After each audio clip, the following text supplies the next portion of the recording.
অযোধ্যার দিকে নজর রাখবো। সেখানে ইতিমধ্যেই প্রধানমন্ত্রী নরেন্দ্র মোদী উপস্থিত হয়েছেন। সেখানে তিনি রামলালাকে পুজো নিবেদন করেছেন এবং তার পাশাপাশি আরএসএস প্রধান মোহন ভাগবতও কিন্তু রয়েছেন। অবশ্যই উত্তরপ্রদেশের বিধানসভা নির্বাচনের আগে প্রধানমন্ত্রী নরেন্দ্র মোদী এবং আরএসএস প্রধান মোহন ভাগবতের এই যে প্রকাশ্যে উপস্থিতি, তা যে যথেষ্টই তাৎপর্যপূর্ণ তা কিন্তু ইতিমধ্যেই মনে করছে রাজনৈতিক মহলের একাংশ। আমরা দেখেছিলাম লোকসভা নির্বাচনের আগেই কিন্তু অযোধ্যার রাম মন্দিরের উদ্বোধন করেছিল কেন্দ্র, এবং তারপরেও উত্তরপ্রদেশে কিন্তু ভালো ফল করতে ব্যর্থ হয়েছিল ভারতীয় জনতা পার্টি। উল্টে বাজিমাত করেছিল অখিলেশ প্রসাদের দল সমাজবাদী পার্টি। এবং তার পরবর্তীতে এবারের যে নির্বাচন সামনে আসছে, অর্থাৎ আপনারা জানেন সামনেই কিন্তু 2026-এ কিন্তু 5 রাজ্যের বিধানসভা নির্বাচন রয়েছে, উত্তরপ্রদেশে বিধানসভা নির্বাচন রয়েছে, এবং সেই নির্বাচনের আগেই প্রধানমন্ত্রী নরেন্দ্র মোদী এবং আরএসএস প্রধান মোহন ভাগবতের একই সঙ্গে একই মঞ্চে প্রকাশ্যে উপস্থিতি যে একদিকে একটা বার্তা দেওয়ার চেষ্টা করছেন এর মাধ্যমে প্রধানমন্ত্রী নরেন্দ্র মোদী এবং মোহন ভাগবত, তা কিন্তু বুঝতেই পারা যাচ্ছে। আজকে ইতিমধ্যে মন্দিরের চূড়ায় আর কিছুক্ষণের মধ্যেই কিন্তু ধ্বজা ওড়াবেন প্রধানমন্ত্রী নরেন্দ্র মোদী, এবং প্রধানমন্ত্রী নরেন্দ্র মোদী এবং মোহন ভাগবতের এই একই মঞ্চে উপস্থিত থাকা যথেষ্ট সিগনিফিকেন্ট বলেই মনে করছে রাজনৈতিক মহলের একাংশ। ইতিমধ্যেই রামলালাকে পুজো নিবেদন করেছেন প্রধানমন্ত্রী নরেন্দ্র মোদী। আর কিছুক্ষণের মধ্যেই রাম মন্দিরের চূড়ায় উঠবে এই ধ্বজা। রাম মন্দিরের চূড়ায় ধ্বজা ওড়াবেন প্রধানমন্ত্রী নরেন্দ্র মোদী।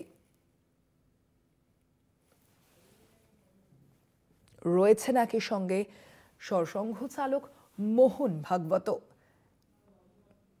আজ একটি বিশাল আকৃতির পতাকা স্বয়ংক্রিয় ব্যবস্থার মাধ্যমেই রাম মন্দিরে উত্তোলন করবেন প্রধানমন্ত্রী নরেন্দ্র মোদী। এবং একেবারে প্রথম থেকেই আমরা যেমনটা দেখিয়েছি আপনাদের, যে রাম মন্দিরে একেবারে শুরুর থেকে যখন প্রধানমন্ত্রী গিয়ে উপস্থিত হয়েছেন, একই সঙ্গে তার সঙ্গে ছিলেন বা রয়েছেন এখনো পর্যন্ত আরএসএস প্রধান মোহন ভাগবত। আর কিছুক্ষণের মধ্যেই রাম মন্দিরে ধ্বজা উত্তোলন করবেন প্রধানমন্ত্রী নরেন্দ্র মোদী। এটি স্বয়ংক্রিয় ব্যবস্থার মাধ্যমেই পতাকা উত্তোলন করবেন মোদী। এবং মূলত এই যে রাম মন্দির এবং রামলালাকে এই পুজো নিবেদন করেছেন প্রধানমন্ত্রী নরেন্দ্র মোদী, এবং উত্তরপ্রদেশের বিধানসভা নির্বাচনের আগে যা যথেষ্টই গুরুত্বপূর্ণ হতে চলেছে। আমরা দেখেছিলাম উত্তরপ্রদেশে যে বিজেপির খারাপ ফল হয়েছিল, সেই ফলে কোথাও গিয়ে ভারতীয় জনতা পার্টি এবং রাষ্ট্রীয় স্বয়ংসেবক সংঘের মধ্যে যে সমন্বয়, সেই সমন্বয় নিয়ে প্রশ্ন উঠেছিল, সমন্বয়ের অভাব দেখা গিয়েছিল, এবং সেই কারণেই খারাপ ফল হয়েছিল বলেই মনে করা হয়েছিল। এবং সেই কারণেই তার পরবর্তীতে দূরত্ব কমাতে একাধিক পদক্ষেপ করেছেন প্রধানমন্ত্রী নরেন্দ্র মোদী, আমরা দেখেছি। এবং আগামী একেবারে 1.5 বছরের মধ্যেই উত্তরপ্রদেশে বিধানসভা নির্বাচন রয়েছে, এবং সেই বিধানসভা নির্বাচনের আগেই যে হিন্দুত্বের হাওয়া তুলতে চাইছে প্রধানমন্ত্রী নরেন্দ্র মোদী, মোহন ভাগবত একই সঙ্গে রয়েছেন, তারা দুজনে আজকের এই অনুষ্ঠানে, তা বলাই বাহুল্য।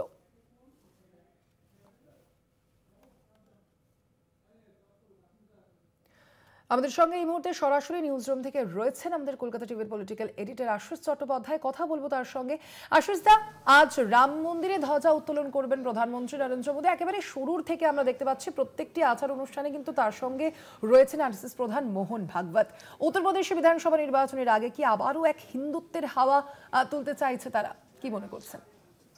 দেখো, আজকে ধর্মধ্বজা যেটা নাম দেওয়া হয়েছে এই ফ্ল্যাগটা বা পতাকাটির, সেই ধর্মধ্বজা বলা হচ্ছে যে এই ধরনের পতাকাই নাকি সূর্যবংশীয়রা ওড়াতেন। সেটি কোনো একটি স্থান থেকে নাকি সেরকম পতাকার কোনো চিহ্ন কেউ পেয়েছেন, তার ভিত্তিতে এই পতাকার মধ্যে একটি বিশেষ ধরনের গাছের প্রতীক এবং অন্যান্য প্রতীক থাকবে।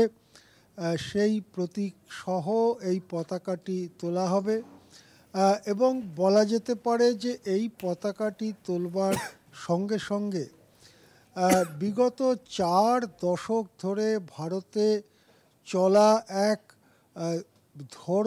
ধর্মীয় রাজনৈতিক যে অভিযান, তার একটা আনুষ্ঠানিক ছেদ পড়বে।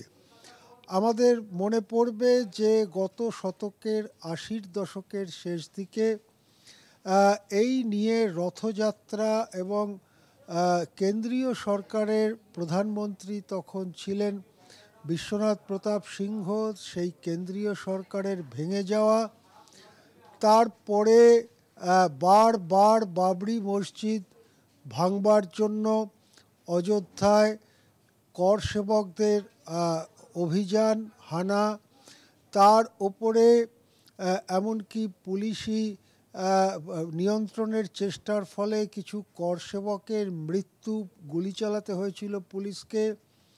তারপরে 1992 সালে অবশেষে, তার আগে অবশ্য লালকৃষ্ণ আদবানি তিনি দেশ জোড়া এক রথযাত্রা করেছিলেন রাম মন্দিরের দাবিতে, পরে তাকে গ্রেপ্তারও করা হয়েছিল বিহারে।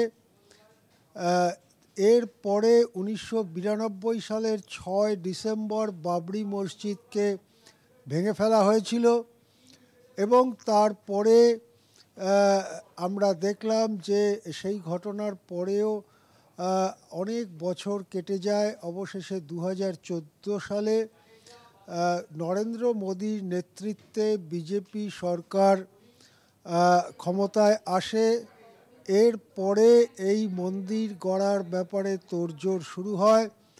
একটি ট্রাস্ট গঠন করে অর্থ সংগ্রহ করে এই মন্দির গড়া হয়েছে বলে দাবি করা হয়েছে। এখানে সরকারের কোনো টাকা নেই, যদিও আমার কাছে আজকের খবরের কাগজের যে বিজ্ঞাপন রয়েছে তাতে দেখছি যে সেই বিজ্ঞাপন দিয়েছে তথ্য ও জনসংযোগ দপ্তর উত্তরপ্রদেশ, এবং তার সঙ্গে রয়েছে সরাসরি সম্প্রচার ডিডি নিউজ এবং youtube.com ইত্যাদি।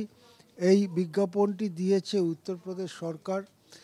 যাই হোক, তখন দাবি করা হয়েছিল যে এই যে মন্দিরটি তৈরি হয়েছে এর নির্মাণ কাজে কোনো সরকারি অর্থ নেই, এটা নির্মিত হয়েছে কেবলমাত্র ওই ট্রাস্টের দ্বারা সংগৃহীত টাকা পয়সার ভিত্তিতে। এর পরে মন্দিরটি একবার উদ্বোধন করেছিলেন প্রধানমন্ত্রী নরেন্দ্র মোদী, তখনও সঙ্গে ছিলেন আরএসএস প্রধান মোহন ভাগবত, কিন্তু তখন মন্দিরটি অসম্পূর্ণ ছিল। এরপরে সেই বাকি নির্মাণের কাজ শেষ করা হয়েছে বলে জানানো হচ্ছে এবং আজকে সেই মন্দিরের ওপরে ধর্মধ্বজা উত্তোলিত হবে। সম্ভবত একটি রিমোট ব্যবস্থার মাধ্যমে নরেন্দ্র মোদী সেই কাজটি করবেন, একটি যান্ত্রিক ব্যবস্থার মাধ্যমে প্রধানমন্ত্রী নরেন্দ্র মোদী সেই কাজটি করবেন এবং সেখানে আরএসএস প্রধান মোহন ভাগবত, উত্তরপ্রদেশের মুখ্যমন্ত্রী যোগী আদিত্যনাথ সহ বিজেপি পরিচালিত সরকারগুলোর বহু নেতা সেখানে আজকে উপস্থিত থাকবেন এবং এর মধ্যে দিয়েই আগেও হয়েছে, এর মধ্যে দিয়ে ধর্মের সঙ্গে রাষ্ট্রের যে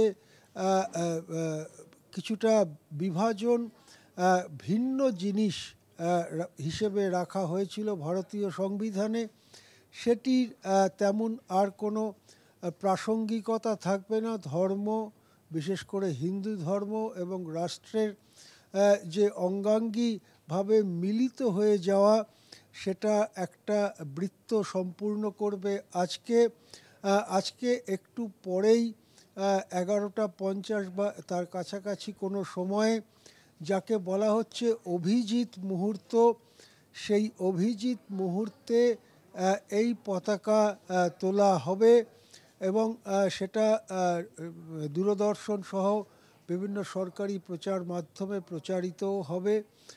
স্বভাবতই আমরা অপেক্ষা করব যে তারপরে কোনো কথাবার্তা বলা হয় কিনা, প্রধানমন্ত্রী কিছু বলেন কিনা বা মোহন ভাগবত কিছু বলেন কিনা, যোগী আদিত্যনাথ সহ অন্য নেতারাই বা কিছু বলেন কিনা, সেদিকেও আমাদের নজর থাকবে। এখন অবশ্যই 11:50 হতে আর মিনিট 20 বাকি আছে। আমরা নজর রাখব কি হচ্ছে অযোধ্যায়। ধর্মধ্বজা তোলা হচ্ছে এবং সে ব্যাপারে কোন কোন নেতা সামনে থাকছেন, কোন কোন নেতা পেছনে থাকছেন, সেই সব নজর আমরা রাখব।